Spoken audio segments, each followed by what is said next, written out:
कि 2 दिवसीय राष्ट्रीय अधिवेशन दिल्ली में शुरू हो चुका है। ये भारत मंडपम से ताज़ा तस्वीरें आप देख रहे हैं, जहां प्रधानमंत्री नरेंद्र मोदी आप देख सकते हैं, गृह मंत्री अमित शाह, रक्षा मंत्री राजनाथ सिंह और राष्ट्रीय अध्यक्ष जेपी नड्डा भारत मंडपम पहुंचे और वहां पर राष्ट्रीय अधिवेशन का शुरुआत हो गई है।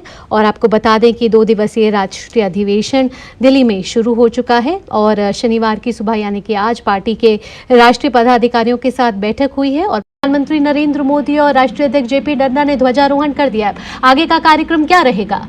बिल्कुल, हमने देखा कि प्रधानमंत्री नरेंद्र मोदी, बीजेपी के राष्ट्रीय अध्यक्ष जेपी नड्डा, गृह मंत्री अमित शाह, रक्षा मंत्री राजनाथ सिंह ने ध्वजारोहण किया और इसी के साथ जो राष्ट्रीय अधिवेशन है बीजेपी का, उसकी शुरुआत औपचारिक तौर पर हो गई है।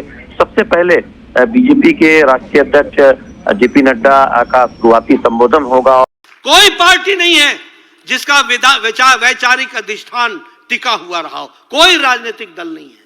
अगर वो दल है तो भारतीय जनता पार्टी है। और अंत्योदय को कार्य रूप देने के लिए हमारे प्रधानमंत्री जी ने उसी को आगे बढ़ाया।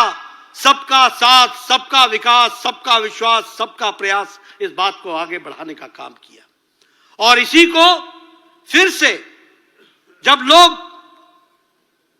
भारत की जनता को छोटे छोटे जातियों में बांटने के प्रयास में लगे हैं, जब वो वोट बैंक की राजनीति को आगे बढ़ाने के लिए लगे हैं, जब वो सरकार में सबका भागीदारी लेकर के बनने का प्रयास करते हैं और उसके बाद वो सरकार किसी जाति विशेष की हो जाती है और उसके बाद वो सरकार किसी विशेष वर्ग की हो जाती है, इसको अगर किसी ने इस संस्कृति को बदला और इसको चैलेंज किया तो वो हमारे प्रधानमंत्री मोदी जी ने किया।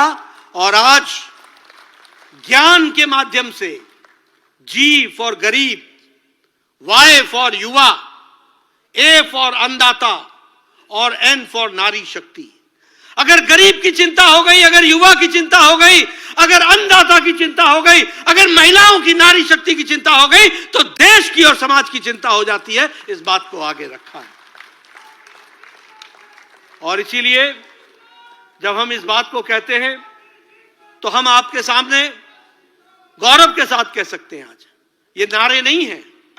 प्रधानमंत्री गरीब कल्याण अन्न योजना, 80 करोड़ की जनता को अन्न की व्यवस्था करना और उसके कारण 25 करोड़ की जनसंख्या गरीबी की रेखा से ऊपर उठ जाती है और नए अरमान और नए पंख के साथ आसमान की तरफ बढ़ती है, तो यह भी हम सबको देखने वाली बात है।